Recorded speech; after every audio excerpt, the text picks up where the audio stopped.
My name is Kathryn Hogner Green, and I grew up about 3 miles northeast of Stillwell in the Fairfield community.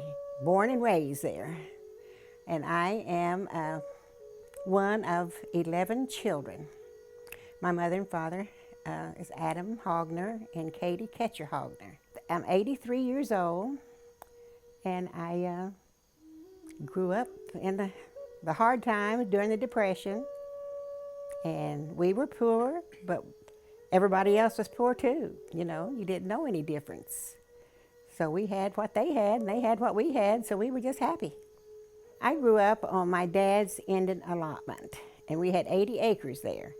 And across the road was a church, and then behind the church there was a big open field, and that's where we gathered there. The kids would gather there and play till after dark. When the parents all started calling them home, they just had to get out there and yell, and the kids recognized and they'd go home. We had playhouses. The girls, we never had a doll. I was about 13 years old before I had my first doll. We would make our own dolls. We made everything from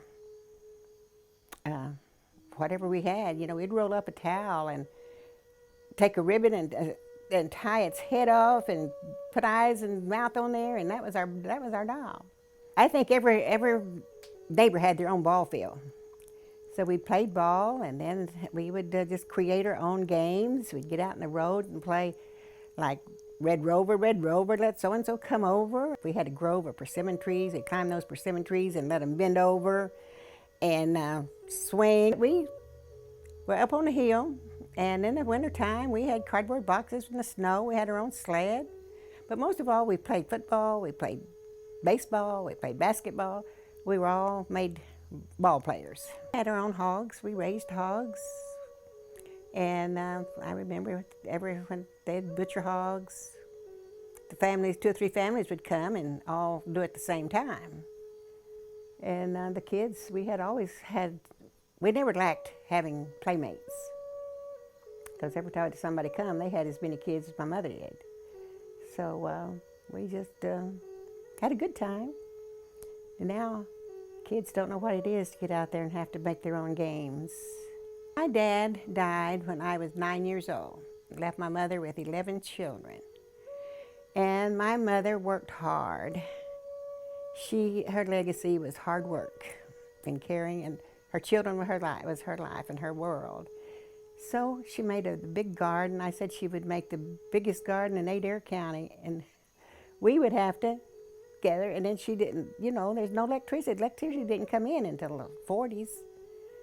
And we had lamps, so coal oil lamps, and we had no wells. We had to carry our water, but we lived off the land. We had the garden.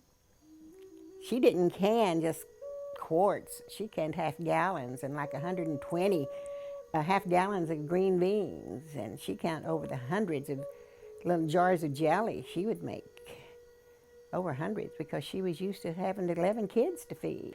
She had no refrigeration, so we had to use the spring.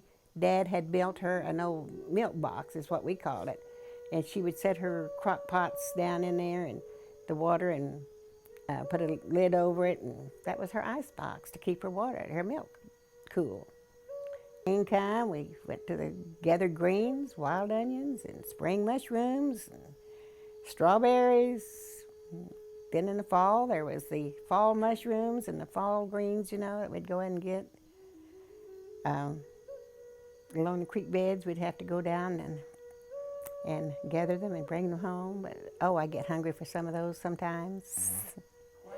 Kind of just lived off of the land there. We knew, when to go get it, and a poke salad, and she would can that. We'd go down to the Chalk Bluff Creek and gather Coach Annie by the bushels.